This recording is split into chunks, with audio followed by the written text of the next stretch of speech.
दोस्तों रूबरू कराने जा रहा हूँ आज की ताज़ा खबरों के साथ। आप देखिए न्यूज इंडिया 9, शेयर करिए, सब्सक्राइब करिए और लाइक भी कीजिए। पालघर से न्यूज इंडिया 9 का रिपोर्ट। या ठिकाणी आंदोलन तुमचं चालू आहे। तुमची युनियन आहे, या युनियनचे काय काय प्रश्न घेऊन आपण आंदोलन करत आहे? डहाणू तालुक्यामध्ये धुंदलवाडी या ठिकाणी वेदांत हॉस्पिटल आणि मेडिकल कॉलेज या ठिकाणी आहे। आज पाहायला गेलं तर जिल्ह्यामध्ये सर्वात मोठं हॉस्पिटल हे वेदांत हॉस्पिटल आहे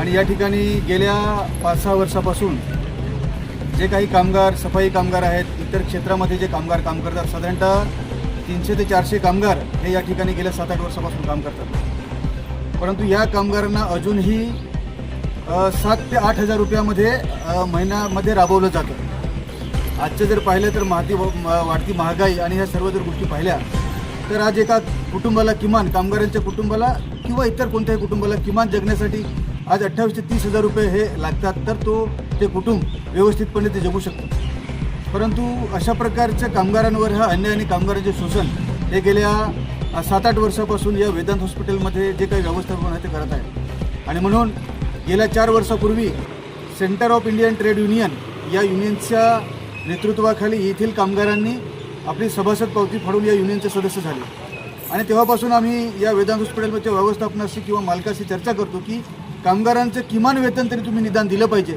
परंतु आज या वैद्यकीय क्षेत्रामध्ये कामगारांचं किमान वेतन हे 16 ते 17 हजार रुपये आहे, परंतु आज 9 हजार रुपयावर या कामगारांना राबवलं जातं। गेल्या 1 महिन्यापूर्वी आम्ही त्यांना पत्र दिलं, युनियनच्या माध्यमातून आणि कामगारांच्या माध्यमातून एक पत्र दिलं की तुम्ही कामगारांचा किमान त्यांचा पगार वाढवला पाहिजे, काहीतरी त्यांना निदान जगण्यासाठी। परंतु त्यांनी ते पत्रही फाट्यावर मारलं, युनियनवर ते फाट्यावर मारण्याचा प्रयत्न करतात आणि जो कामगार त्यांच्याकडे पगार वाढ मागतो त्या कामगाराला टार्गेट करून कामगाराला बाहेर काढले जातात। हा मोठा अन्याय हा या ठिकाणी होतोय आणि म्हणून रीतसर आम्ही त्यांना 15 दिवसाची नोटीस दिली की या 15 दिवसामध्ये तुम्ही कामगारांच्या ज्या काही रास्त मागण्या आहेत या रास्त मार्गावर चर्चा केली पाहिजे आणि मार्ग काढला पाहिजे।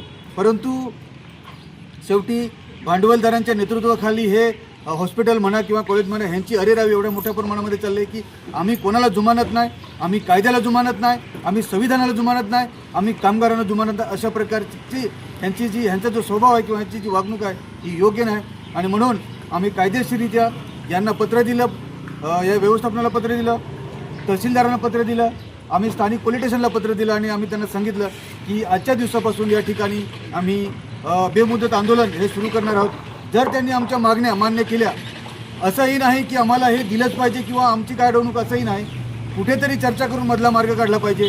आत्ता आमची त्यांच्याशी बैठक झाली, त्यांनी आम्हाला वेळ दिलेला आहे की जे काय किमान वेतन आहे त्याच्यावर आपण चर्चा करूया, आम्हाला थोडा वेळ दिला पाहिजे। आम्ही त्यांना वेळ दिलेला आहे, त्यांनी लवकरात लवकर कळवावं आणि आमच्याबरोबर युनियनबरोबर बसून त्यातला मधला मार्ग काढावा आणि हे आमचं आंदोलन त्यांचा निरोप येईपर्यंत आमचं आंदोलन हे या ठिकाणी सुरू राहणार। मागण्या पूर्ण झाल्या नाही तर काय पुढचं पाऊल काय असेल? मागण्या पूर्ण झाल्या नाही तर आमचं आंदोलन हे थोडंसं इथे वाढेल, कारण आम्ही काही कायद्याच्या पलीकडे जाऊन आम्ही मागणी केलेली नाही आहे। खरं म्हणजे 10 वर्ष काम केलेल्या कामगाराला किमान वेतनावर राबवू शकत नाही, त्यांना वाढीव वेतन दिलं पाहिजे। परंतु आम्ही म्हणालो की चला इथे हे हॉस्पिटल आहे तर जे काही किमान वेतन आहे तरी निदान दिलं पाहिजे, ते दिलं तर आम्ही आमचं आंदोलन स्थगित करू। 1 वर्षपूर्वी यांनी आंदोलनाचा इशारा दिलेला आणि निवेदन पण दिलेलं आहे। त्यानंतर मग 20 दिवसानंतर पण त्यांनी वैद्यकीय भेटलेलं आहे, परंतु त्यांना पण दुमाजत नाही आणि आपण आले तर नक्की आपली दखल घेतली जाईल का? काय बोलाल आपण? हे बघा, पत्र दिलं होतं तर 15 दिवसाचं पत्र दिलं होतं, तर या 15 दिवसामध्ये त्यांनी युनियनचे पदाधिकारी, या ठिकाणचे कामगार कमिटी आणि व्यवस्थापन या तिघांनी संयुक्तरित्या जर ही चर्चा केली असती तर 15 दिवसाच्या अगोदरच काहीतरी मार्ग निघाला असता। आज आंदोलनाची भूमिका घेतल्यानंतर त्यांनी आम्हाला बोलवलं, हे तर योग्य नाही ना। हे बघा, आंदोलन करायला आम्हाला पण इथे वेगळे कामगार आहेत किंवा आजूबाजूचे काही आमच्या चळवळीचे काही लोक आले तिथे त्यांना मदत करण्यासाठी, आम्हाला हौस आलेली नाही इथे आंदोलन करण्याची, आम्हाला निश्चितच हौस नाही आलेली। त्यांनी जर या 10 दिवसामध्ये जर याच्यावर काही तोडगा काढला असता तर आम्ही या ठिकाणी आंदोलन केलं नसतं। पण शेवटी आम्हाला पण पर्याय नाही ना, आमच्याकडे आम्ही सर्व कामगार, शेतकरी ह्या वर्गातले सर्व आम्ही लोक आहोत, तर आम्हाला ते संविधानाने अधिकार दिलेला आहे की आंदोलनात शांततेच्या मार्गाने आंदोलन करून आमच्या मागण्या पदरात पाडून घेणे हाच आम्हाला पर्याय, त्याच्या पलीकडे तर आम्हाला काय पर्याय नाही। म्हणून आम्ही आंदोलनाची भूमिका स्वीकारलेली आहे। त्यांनी लवकरात लवकर ह्याच्यावर मार्ग काढावा।